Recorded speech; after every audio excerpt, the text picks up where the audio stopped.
I was balancing a tray of dumplings when the laugh hit the crystal sharp and expensive, the kind of sound that tells you who thinks they own the room.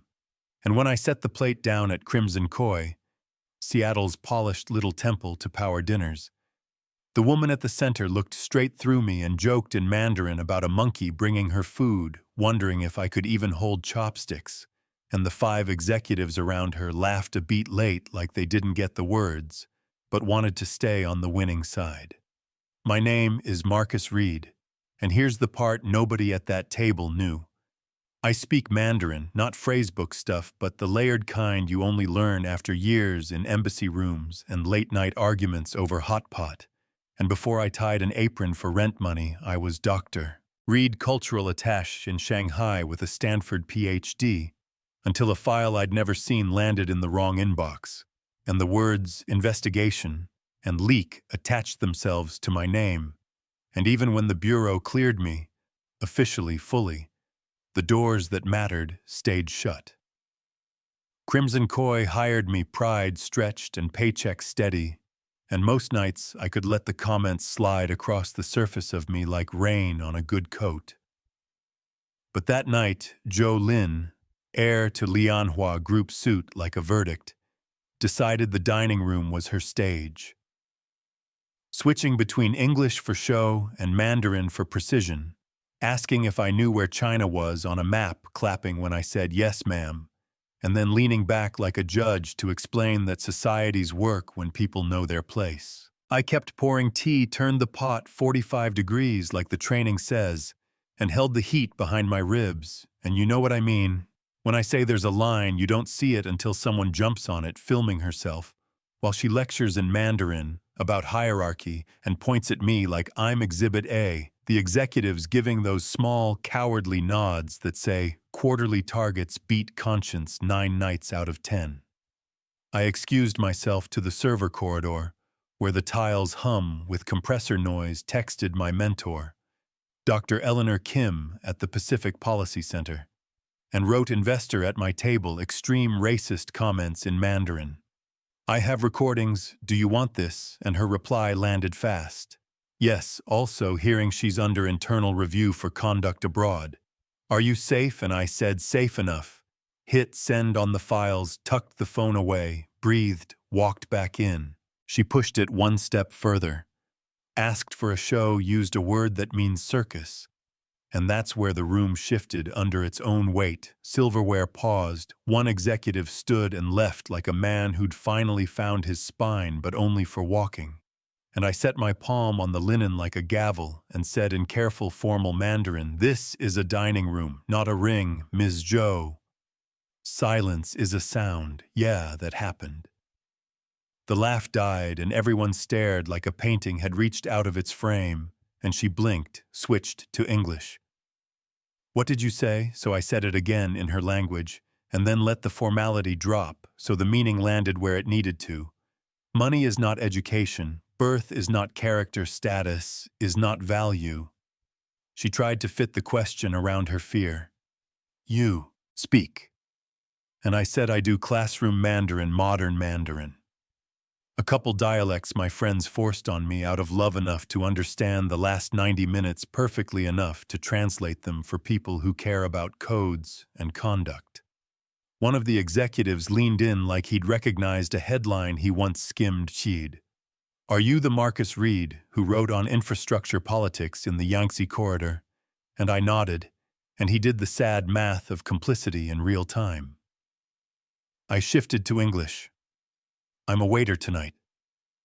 Ms. Zhou, and I'm also Dr. Marcus Reed, former cultural attaché, cleared of an accusation that never should have reached my name. And because I'm thorough, I said I recorded your comments, including the video you recorded of yourself. And I set my phone down, tapped the thumbnail, let the first few seconds play until her own voice filled the space she thought she owned. She tried to bargain.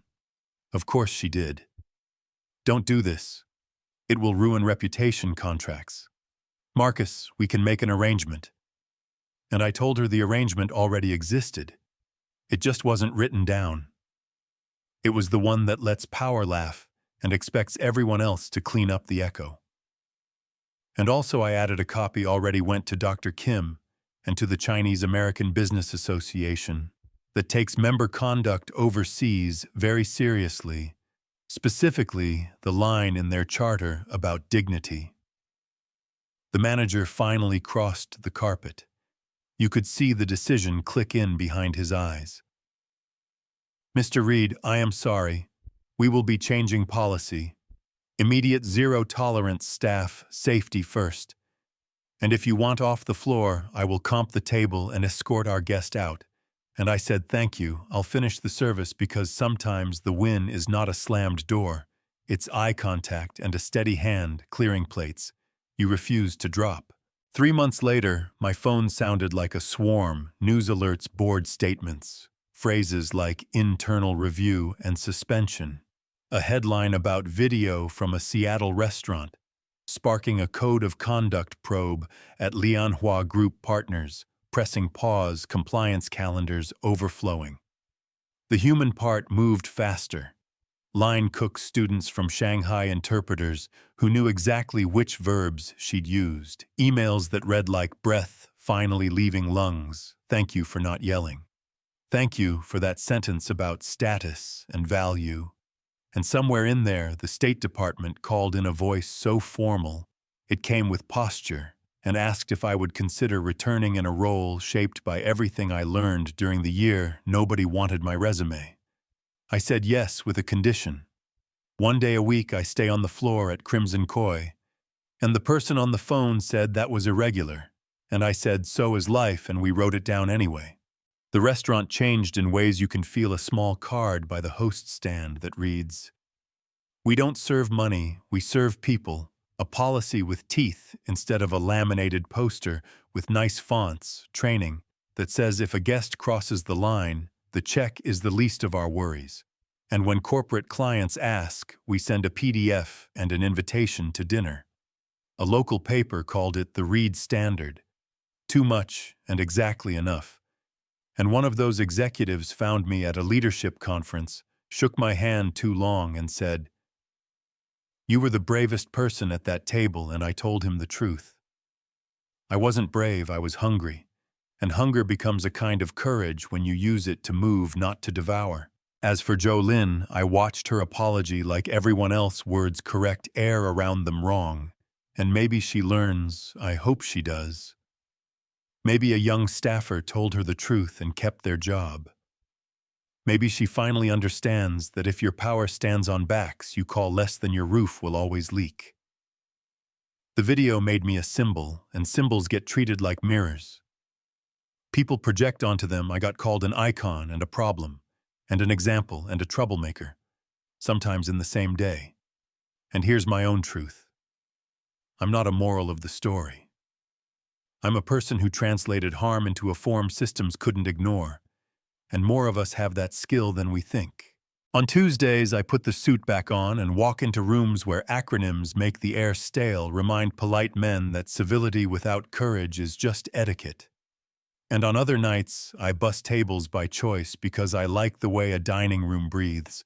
When people are kind, I catch a server's eye across the floor, do the little nod that says, "I see you doing the work," people think is invisible. If you want a neat ending, sorry, power rarely disappears.